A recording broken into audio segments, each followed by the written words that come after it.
আপনার যে একটা মাদ্রাসা দারুল আরকাম তাহফিজুল কোরআন বালক বালিকা মাদ্রাসা ও এতিমখানা, এটা কত সালে প্রতিষ্ঠা হয়েছে মূলত?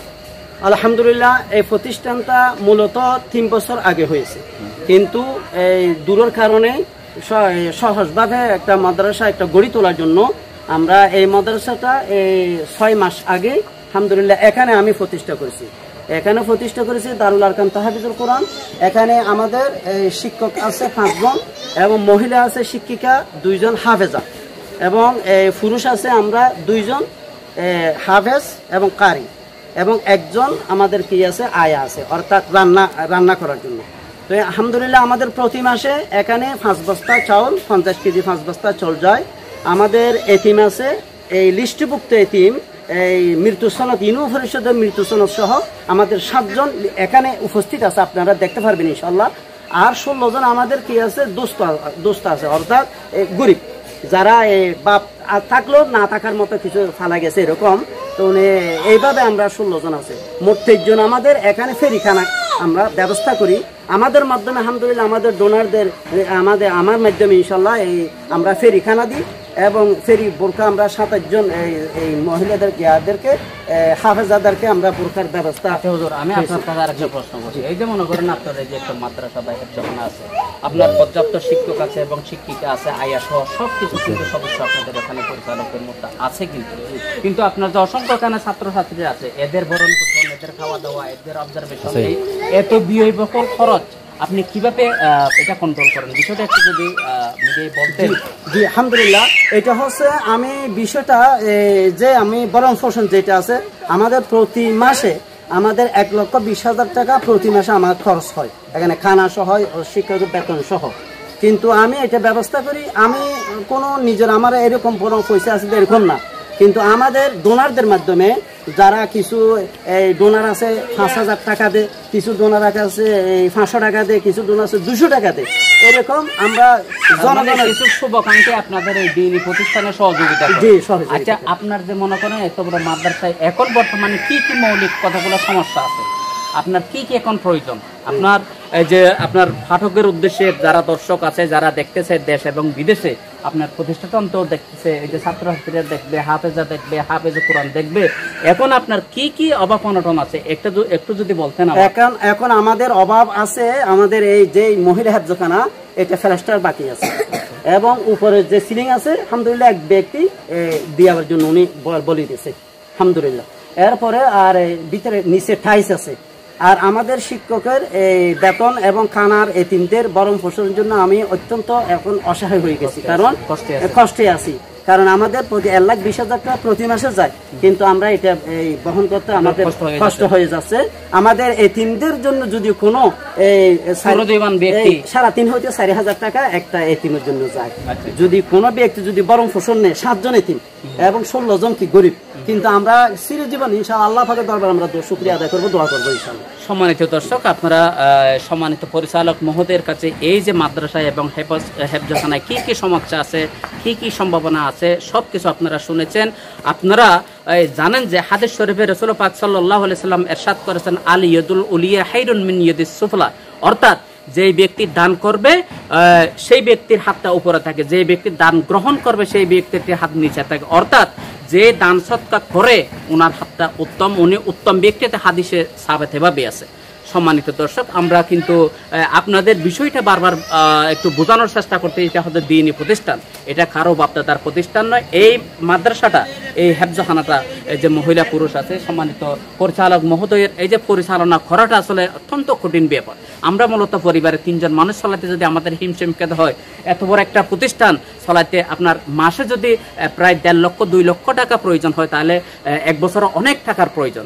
আর পাশাপাশি এই মাদ্রাসার বিল্ডিং এর প্রয়োজন আছে বলে আমরা মনে করি, টুল টেবিলের প্রয়োজন আছে বলে মনে করি, সিলিং এর প্রয়োজন আছে বলে মনে করি, আপনার উপরের ছাদ করা সহ বিভিন্ন সমস্যা নিয়ে সমস্যা জড়িত আছে। এবং এই যে যারা হেফজখানায় এই যে ছাত্রছাত্রীরা আছে, দিন রাত লেখাপড়া করতেছে, তাদের এই যে খাওয়া দাওয়া, ভরণ পোষণ সহ বিভিন্ন এই যে সমস্যায় জড়িত আছে। এমত অবস্থায় আমরা যারা কোনো মাধ্যম কর্মী আছে, আমরা প্রতিষ্ঠানের পক্ষ হয়ে, দ্বীনি প্রতিষ্ঠানের পক্ষ হয়ে যারা বিত্তবান ব্যক্তি আছেন, বিত্তশালী ব্যক্তি আছেন, তারা সৎকায়ে জায়রে হিসাবে এই যে মাদ্রাসার জন্য, দ্বীনি শিক্ষা প্রতিষ্ঠানের জন্য আপনারা যদি সাহায্য সহযোগিতা করে থাকেন, তাহলে আপনাদের মৃত্যুর পরেও কিন্তু আপনাদের যে সৎকে জায়গাগুলি মানে যেতে থাকবে। সম্মানিত দর্শক, আমি কিন্তু এই যে মাদ্রাসার ভিতরে একটু ঢুকতেছি, আপনারা একটু দেখেন, আমি একটু আপনাদের দেখানোর চেষ্টা করব। এই যে কিন্তু আমরা, এই যে এটা হচ্ছে মাদ্রাসার প্রথম ফটক। আমরা ফটক মহোদয় জাফর আলম হুজুর যা বলেছেন, এটা দ্বীনি প্রতিষ্ঠান। উনি দ্বীনি প্রতিষ্ঠানের জন্য কি পরিমাণ খেদমত করতে, শুধু আল্লাহর রেজামন্দি হাসিলের জন্য, আল্লাহর সন্তুষ্টির জন্য, ওনার নিজস্ব কোনো কিছু করার জন্য নয় বলে আমার মনে হয়। আপনারা দেখতেছেন, এটা হচ্ছে মহিলা হেফজখানা, মহিলা হেফজ শাখা। এটা হচ্ছে শুধু এখানে মহিলারা থাকে, কিন্তু এখানে মহিলারা এখানে কোরআনে হাফেজ এখানেই হয়।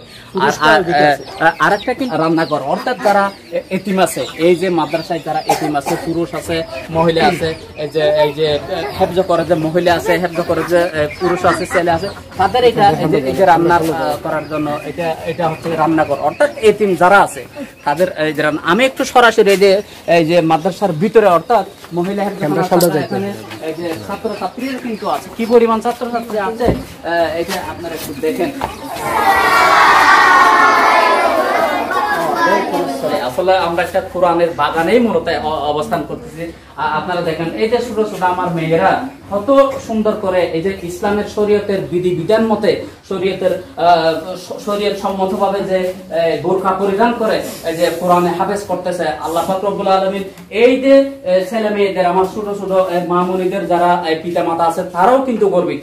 পাশাপাশি এই যে হুজুরেরা, এই যে দিনদার, এই যে ছাত্র ছাত্রীর জন্য এই যে হাফেজা মহিলা এবং এই যে যারা আছে, এরাও কিন্তু আসলে দ্বীনের একটা হিকমত বলে আমরা মনে করি। পরিশেষে আমি কিন্তু একটি কথা বলতে চাই, আমরা কিন্তু মরণশীল। আল্লাহ পাক রব্বুল আলামিন কোরআন পাকে ইরশাদ করেছেন, কুল্লু নাফসিন যায়িকাতুল মউত। পাশাপাশি ইংরেজিতে একটা প্রবাদ আছে, ম্যান ইজ মর্টেল, মানুষ মরণশীল। আমরা ছোট ছিলাম, এখন যুবক হয়েছি, যুবক থেকে এখন বৃদ্ধ থেকে দাবিতে হচ্ছে, কিন্তু আমাদের কোনো কিছু কভারে যাবে না। পাশাপাশি এই যে কোরআন, এই যে কোরআনে হাফেজা আছে, এই যে যারা হাফেজ আছে, এরাই কিন্তু আজীবন কিন্তু থাকবে বলে আমার মনে হয়।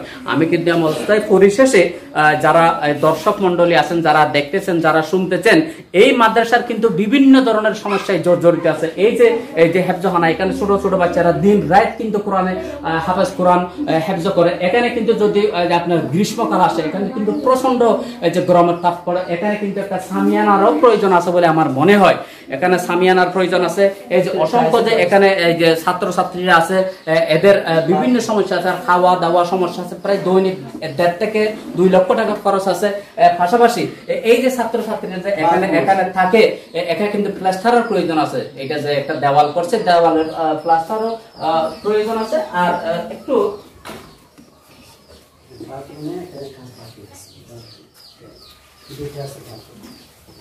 সম্মানিত দর্শক, এটা হচ্ছে এই যে সর্বশেষ যেটা আমি আপনাদের দেখানোর চেষ্টা করতেছি। এই কিন্তু এই যে ওয়াশরুম, এখানে কিন্তু একটা টিউবওয়েল আছে। এখানে কিন্তু যারা এই যে কোরআন হেফজ করে, এই যে পুরুষ এবং মহিলারা, এখানে কিন্তু কি করে, এই যে কোরআন পড়ার জন্য, নামাজ পড়ার জন্য এখানে ওযু করে। এখানে কিন্তু এই দেওয়ালে কিন্তু এই যে প্লাস্টারের প্রয়োজন আছে, টাইলসের প্রয়োজন আছে। পাশাপাশি এই যে একটা টয়লেট, এই যে ওয়াশরুমের মধ্যে বিভিন্ন কিছু সমস্যা আছে। উপর একটা ছাদের প্রয়োজন আছে, এখানে প্লাস্টার প্রয়োজন আছে, টাইলসের প্রয়োজন সহ বিভিন্ন সমস্যায় জড়িত এই প্রতিষ্ঠানটি।